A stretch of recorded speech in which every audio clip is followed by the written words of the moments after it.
thinking you're so important just because of $300. I don't care about such a small amount of money. Chuckling, my son and his wife looked down on me, hurling harsh words. I've been helping them for 10 years since they told me they were struggling financially. Even though they never found steady jobs, I held my tongue and tried to find ways to support them. And what do I get in return? Why did I bother helping them in the first place? I thought someday they would appreciate my efforts and soften their attitude, but that day never came. Isn't it clear now? I can't help but feel angry at them for laughing it off, saying it's not enough or just pennies after I've dedicated 10 years of my time and savings to them. I have devoted myself silently to my son and his wife, but today that changes. My name is Mary, a homemaker in my 50s. Since my husband passed away, I've been living alone.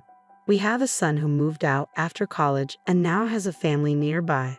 Though our relationship isn't great, they've been a bit troublesome. After college, my son got a job where he met his wife, who became a full-time homemaker after they married. However, less than a year later, my son quit his job due to issues with his boss, assuming he'd easily find another. But things didn't go as planned. Despite searching, he struggled to find suitable work and eventually gave up altogether.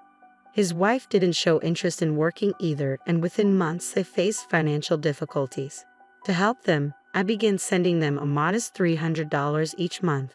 They were grateful and thanked me for the support. Every day, I hoped they would overcome their difficulties and become self-sufficient. But now, after 10 years, my monthly $300 isn't appreciated anymore. It's something they feel entitled to receive. For example, one busy month filled with family events, I couldn't find time to meet my son and his wife on the usual day. I give them their monthly money. Late that night, I heard loud knocks on the door. It was my son and his wife. "Mom, we need the money on time. Are you starting to forget things because you're getting older?" My son teased. Tired and sleepy from a hectic few days, I replied, "I'll give it to you another time. Please go home for now." Then his wife, her face red with anger, said, "This happens every month. You have to give it on time. Just because you're my husband's mother doesn't mean you can behave like this." And she grabbed me by the collar. Shocked by the sudden confrontation, I reluctantly handed over the $300 to my son and his wife, which I had prepared earlier.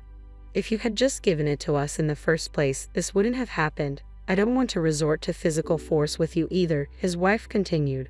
"You should listen to us and behave. Remember, if you ever lose your mind, we'll be the ones taking care of you. It wouldn't hurt to stay on our good side, right?" Their audacity infuriated me, but I feared that challenging them might cause them to depend on me even more, much like when my son quit his job. So, swallowing my anger, I smiled, apologized, and did as they demanded. Looking back, I realized I should have stood up for myself then, but my overwhelming desire for them to become self-sufficient left me feeling powerless.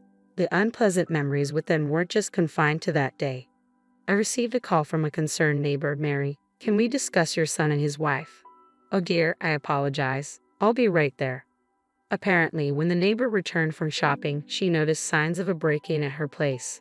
After checking the security footage, she was shocked to see that the culprits were actually my son and his wife. Although her home was ransacked, nothing appeared to be stolen. Knowing about my strained relationship with them, she chose to contact me first. I left work early and reached out to my son and his wife. Together, we visited the neighbor to apologize. "I'm truly sorry," I kept repeating, but my son and his wife didn't seem remorseful. The neighbor seemed displeased, but things settled down after I agreed to cover the cost of the broken window. However, on the way back home, they said something shocking. "Why are older people so uptight? We just needed to borrow a few things," they remarked. I was so taken aback that all I could manage was, "Like what?" They continued, not even looking at me. "Sure, we broke a window and made a mess, but we didn't steal anything. Isn't she overreacting?" My son simply nodded in agreement. I couldn't comprehend what they were saying and remained silent the entire journey. Watching everything unfold, I should have found the courage to speak up to them instead of being afraid. My silence only showed my weakness. After that incident, I noticed their behavior becoming more aggressive. Thankfully, aside from the neighbor incident, they didn't cause major problems. So I continued to help them, hoping they would become self-sufficient one day. Whenever they asked for something, I bought it if I could afford it. My son wanted gadgets to socialize, while his wife desired luxury items to feel on par with others. Their demands kept growing, and they increasingly relied on me for everything. Even on my days off, they'd call me over for household chores. I worked tirelessly. They wanted more than just money. They lacked the means and motivation to earn for themselves. Thus, I felt obligated to support them. Despite my exhaustion, I remained dedicated to my job and fulfilled their requests, which left me drained. I developed dark circles under my eyes, my skin became rough, and dizziness became a regular issue. My son and his wife mocked me, saying, "You look like a mess," and his wife even pointed at me, saying, "She's given up on herself." I didn't have the energy to defend myself against their hurtful words. Deep down, I knew I was reaching my limit, but I felt if I stopped working and helping them, everything would fall apart for all of us. So, despite my exhaustion, I kept pushing myself, determined to hold everything together. Honestly, I had wanted to lean on someone and give up a long time ago. One day, while I was doing chores at my son's house, a small incident sparked an argument. I was already stressed and tired, so every little thing they did annoyed me. His wife then made a cutting remark, saying, "You act like $300 is such a big deal." My son, influenced by her words, added, "We don't need that messy amount," and handed back the $300 I had given them that day. They scoffed, saying, "If you're going to give us money, bring a decent amount," mocking and looking down on me. Those words sparked something inside me. "Fine then," I blurted out, "I'll stop. I won't think about the future or your feelings anymore." They both looked puzzled as I began packing my things to leave, but soon they burst out laughing. "Come on, Mom, quit playing around. If we left you, you'd be all alone. You wouldn't have the courage to live without your precious son and his wife," my son mocked. "Mary, since when did you become such a joker?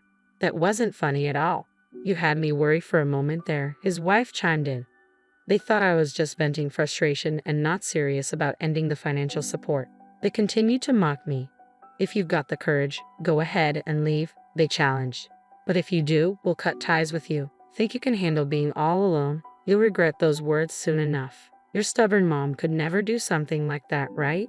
I felt completely cornered by their words, yet they continued to treat me poorly. I started questioning what I was gaining from supporting them. Buying them things they wanted, doing their chores. Wasn't I just being used and taken advantage of? It felt like they were exploiting my kindness, treating me like a servant even when I was at my breaking point. They might be family by blood, but their behavior made it hard to see them that way. "I'm serious. Remember that you asked for this," I asserted, but they just laughed it off, treating my words like a joke. "Go ahead and try, but you'll regret it soon. I can already see it." My son's words ignited a fierce determination within me. "I'm not going to take this lying down. I'll make them realize how much they've underestimated me and how wrong it is to treat me this way." As I packed up to leave their house, all I could think about was how I would stand up for myself. First things first, I cut off all the support I had been providing to my son and his wife, just as I had promised. No more money, no more financial aid, and no more helping out around their house. Nothing. From my perspective, I had always lived for the sake of my son and his wife, prioritizing their needs over my own. Taking action without considering them was new to me. Now, I could take a break without worrying about them. I could spend my money on myself and do chores just for my own satisfaction. Experiencing this newfound freedom was truly wonderful. My son and his wife believed I would never cut ties with them and live independently. But in reality, the independence I had yearned for over a decade was exactly what I achieved. Moreover, I decided to exert more pressure on them. I had leased the apartment they lived in after they were evicted from their previous place due to financial difficulties. Naturally, I was also the one paying the rent. Since I had decided to stop supporting them entirely, it didn't make sense to continue paying their rent. Therefore, I contacted the real estate manager and terminated the lease. The manager, who understood our situation, cooperated with me. They were given a month's notice to vacate the apartment, with the understanding that if they didn't comply, formal action would be taken. That night, I sent a text to my son and his wife, informing them that if they didn't move out of the apartment within a month, it would become a serious matter. They read the message right away, and within minutes, my phone started ringing.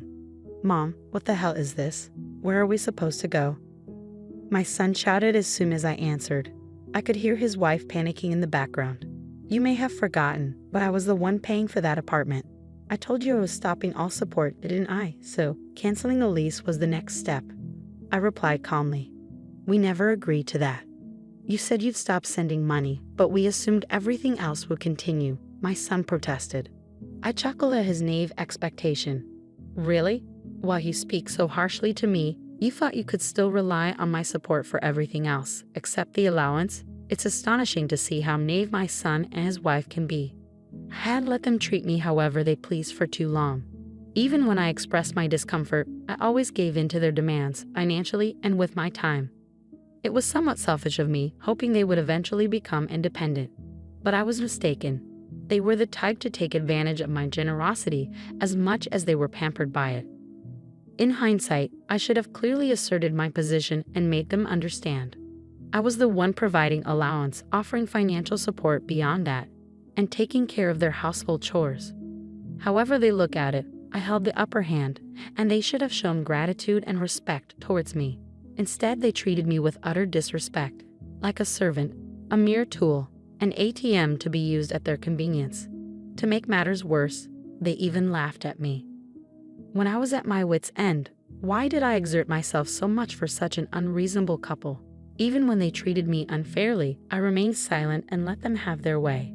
Despite all I did for them, they never appreciated my efforts. They only took advantage of me. It wasn't until I reached my breaking point that I realized how selfish and dismissive they truly are, and how they never truly saw me as family. They may have viewed me as a resource, but never as family, not even a little bit. Why didn't I see this sooner? Why did I keep giving my all until I felt completely overwhelmed? Why did I continue believing in them? Looking back, I realized how pitiful my past actions were. I tirelessly supported them, hoping they would eventually become self-sufficient, but all my efforts seemed to count for nothing. As I reflect on the past, my anger towards them intensifies. I feel the need to confront them and demand accountability. I won't be satisfied until they acknowledge their mistakes and apologize. Fueled by these emotions, I spoke up again. I'm going to stop the allowance but continue with the other support. What do you think? I asked them. That's not going to happen. My son tried to interject, but I cut him off firmly. No buts. You understand me. Your lives have always relied on me. If you ever upset me or if I decide not to help you one day, you'd be in trouble. Fortunately for you, I've been naive enough to keep hoping that maybe someday you'll become independent, that perhaps you won't need me to get by. That's right, Mom is kind. That's why you're not really going to abandon us, right? You just said those things in the heat of the moment and now you can't take them back. So you're doing this, right? It's okay, we forgive you. Let's try to be a family again, okay? My son pleaded. Don't be foolish. I've finally seen things clearly. Despite all the support, you two don't even want to be independent, do you? You just want to keep living comfortably on my dime, don't you? I retorted firmly. Trying to explain himself, my son backpedaled. That's not it. We did want to be independent, but we couldn't. We haven't even been looking for jobs. My wife feels the same.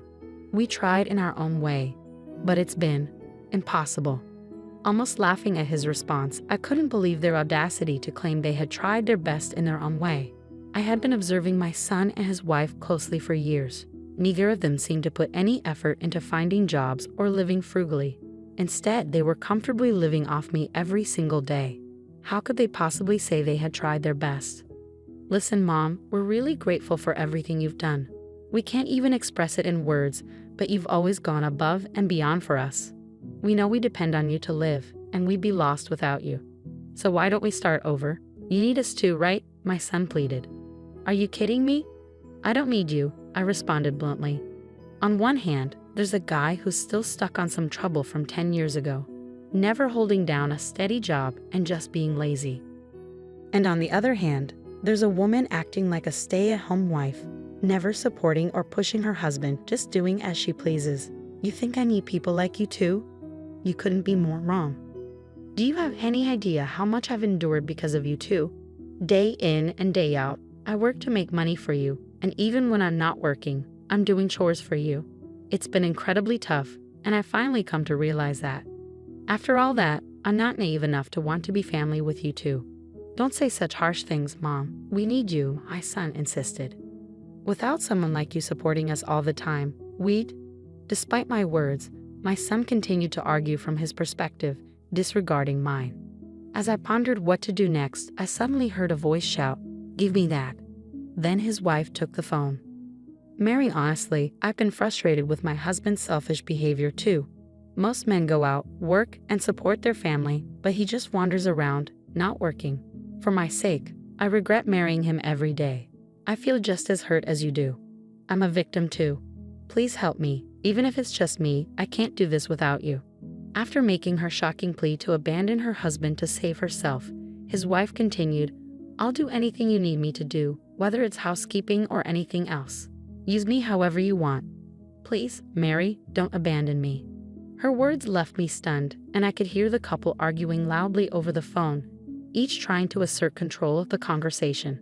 Annoyed by the chaos, I frowned, and suddenly, it seemed the phone was knocked out of hand and the call disconnected. Days passed without a call back from them.